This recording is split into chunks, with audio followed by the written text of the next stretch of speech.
Sophie Dubourg, vous êtes la directrice technique nationale au sein de la Fédération française d'équitation. Vous êtes ce week-end au Paris Masters, au Longines Paris Masters. Mais ce qui nous intéresse le plus, c'est de savoir quel est le programme de préparation des équipes de France en vue des Jeux Olympiques de Rio 2016. Alors les équipes de France, c'est 3 disciplines qualifiées aujourd'hui, l'obstacle, le concours complet et le dressage. Le paradressage en cours de qualification. On aura une bonne idée d'une qualif équipe fin janvier. Donc on est plutôt à la 9e position aujourd'hui pour cette équipe à qualifier. Un petit peu loin encore. Et des chances, par contre, en individuel, d'un couple, voire de 3 pour une équipe composite. Et ça, définitive fin mars. Alors quel est justement le quotidien, comment se compose le quotidien des cavaliers présélectionnés, on va dire, sur les longues listes JO, GEM pour ces Jeux Olympiques? Alors aujourd'hui on parle des chevaux qui ont ce label JO-GEM à fort potentiel, en tout cas JO. Dans les 3 disciplines, on a une première réunion de lancement et surtout d'information parce qu'on a fait déjà nos choix de logistique sportive. Tout est arrêté, on sait quel jour voyagent les chevaux, combien de chevaux bien sûr, quels cavaliers, en tout cas le nombre de cavaliers. On a choisi le village olympique pour ces 3 disciplines-là. Donc on a déjà un planning à présenter, c'est le 15 décembre au comité olympique où on fait un peu le lancement de cette préparation d'hiver avec d'abord des informations logistiques bien sûr, un peu techniques. C'est des conditions assez contraignantes pour notamment les accompagnants, le nombre d'accréditations, les voyages, c'est loin, Rio, il y a du décalage, il va faire chaud, donc on les prépare à ça dès la mi-décembre.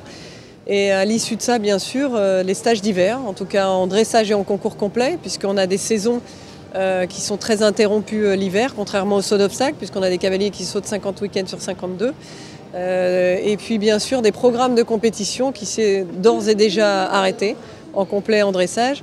En saut d'obstacle, ça va être à la carte selon les couples, avec des grandes compétitions incontournables, notamment le circuit de la division 1, les globales en France et approximativement des terrains qui vont ressembler à celui de Rio, un grand bac à sable là où il fera chaud, donc Rome par exemple, qui sera un incontournable pour le saut d'obstacle.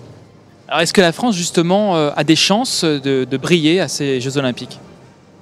Bien sûr, dans les 3 disciplines et pour les reprendre aujourd'hui sur l'obstacle et sur le concours complet, on montre à chaque championnat qu'on est capable d'être là, en individuel ou en équipe.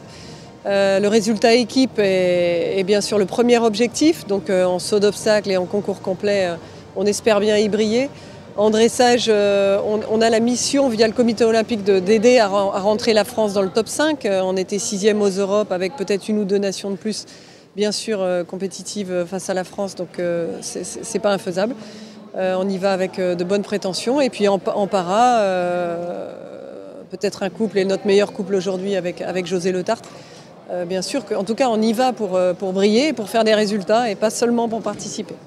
Alors, une dernière question, quels sont les moyens mis en œuvre par la Fédération française d'équitation pour accompagner justement sur cette opération finalement technique, difficile puisque c'est très loin, parfois peut-être aussi coûteuse? Comment justement la Fédération intervient à ce niveau-là?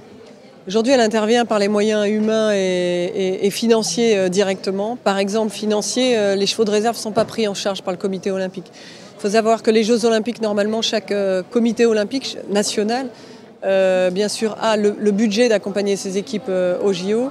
Pour la première Olympiade, les chevaux de réserve, notamment le 5e en saut d'obstacle, qui fait partie de l'équipe, ne sera pas pris en charge par le comité olympique. Donc là, c'est les fédérations. En gros, c'est quand même 20 000 € pour déplacer un cheval à Rio, donc x3 quand on a les 3 équipes de qualifiés. Et puis ensuite, on a la prise en charge de la délégation sportive au village olympique, puisqu'on a fait le choix du village olympique. Aujourd'hui, toute la France, toutes les disciplines seront au village olympique à part la voile. Les fortes nations, notamment les 5 grandes nations du saut d'obstacle, par exemple, pour citer qu'elles, ont fait le choix du village olympique pour des raisons de proximité, d'insécurité aussi sur la ville de Rio. Donc ça allège un peu le budget en termes de logistique hôtelière aussi. Mais on va essayer de pallier à ça et aussi de prévoir des hébergements pour les propriétaires, pour les compagnes ou compagnons, puisqu'au village olympique, on n'emmène pas sa compagne ou on n'emmène pas son compagnon. On a ce qu'on appelle le staff additionnel. La délégation sportive staff, c'est seulement 14 personnes pour les 3 disciplines. Donc on se doute bien que si on veut aussi un médecin, un maréchal, un kiné, c'est aux frais de la fédération.